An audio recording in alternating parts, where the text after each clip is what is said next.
सुप्रभात विद्यार्थियों, आज हम वाह रे हमदर्द इस हास्य व्यंग्यात्मक पाठ का अंतिम भाग पढ़ेंगे। हमने अब तक देखा कि लेखक ने हास्य व्यंग्यात्मक रूप में हमदर्दी जताने वालों पर करारा व्यंग्य किया है। टांग टूटने पर जब लेखक को सार्वजनिक अस्पताल में भर्ती कराया गया तो उनसे मिलने आने वाले लोगों से लेखक बहुत परेशान हो गए। लेखक को अपनी टांग टूटने का उतना दुख नहीं हुआ जितना उन्हें अस्पताल में मिलने आने वाले लोगों से हुआ। चलिए पाठ का अंतिम भाग पढ़ते हैं। हमदर्दी जताने वालों में वे लोग ज़रूर आएंगे जिनकी हम सूरत भी नहीं देखना चाहते। अगला उदाहरण लेखक ने बताया कि हमदर्दी जताने वालों में वे लोग भी आते होते हैं जिनसे हम कतराते हैं, जिनको देखकर हम खुद भागते हैं और उनकी सूरत हम देखना भी नहीं चाहते। हमारे शहर में एक कवि है श्री लपकानंद। उनकी बेतुकी कविताओं से सारा शहर परेशान है। बेतुकी यानी अर्थहीन या बकवास कविताएं। मैं अक्सर उन्हें दूर से देखते ही भाग खड़ा होता हूँ। जानता हूँ जब भी मिलेंगे 10-20 कविताएं पिलाए बिना नहीं छोड़ेंगे। पिलाए बिना यानी सुनाए बिना नहीं छोड़ेंगे। लेखक ने उनके शहर के एक कवि जिनका नाम लपकानंद है उनके बारे में बताया कि उनकी बेतुकी यानी अर्थहीन बकवास कविताओं से सिर्फ मैं ही नहीं पूरा शहर परेशान है।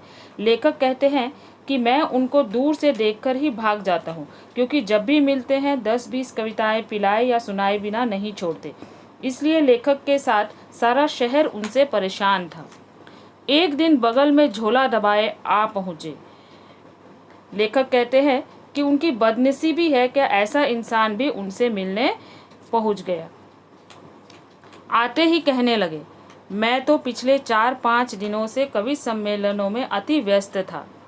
सच कहता हूँ कसम से, मैं आपके बारे में ही सोचता रहा। रात भर मुझे नींद नहीं आई और हाँ, रात को इसी संदर्भ में यह कविता बनाई। यह कहकर झोले में से डायरी निकाली और आगे लगे सुनाने। आते ही उन्होंने कहा कि मैं पिछले 4-5 दिनों से कवि सम्मेलनों में व्यस्त था। यानी उनके बोलने का मतलब यह है कि मैं व्यस्त नहीं होता तो पहले ही आ जाता। वे कसम खाते हुए कहते हैं कि जब से मैंने आपकी दुर्घटना के बारे में सुना, मैं आप ही के बारे में सोचता रहा। रात भर मुझे नींद नहीं आई, इसलिए मैंने एक कविता बना डाली। कविता देखिए। असम की राजधानी है शिलोंग, मेरे दोस्त की टूट गई है टांग, मोटर वाले तेरी साइड थी रॉन्ग। देखिए कितना बेहतरीन लय युक्त शब्द इस्तेमाल किया है। शिलोंग, टोंग, रोंग।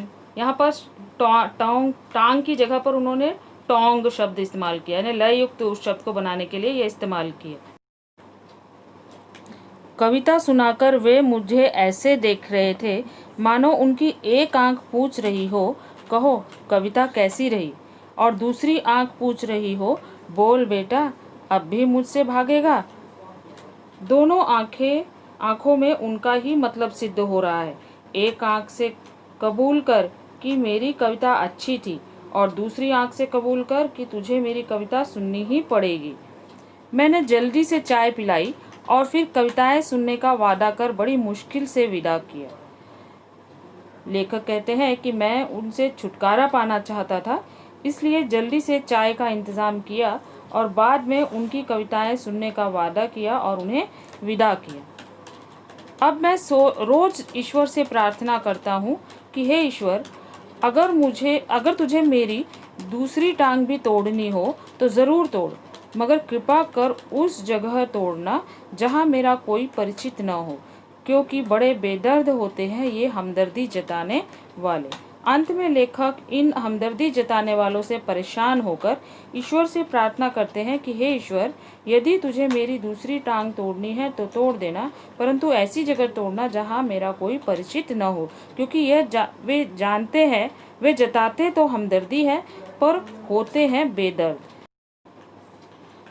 तो विद्यार्थियों, आशा करती हूँ आप सबको यह हास्य व्यंग्यात्मक निबंध पसंद आया होगा और आपको समझ भी आ गया होगा।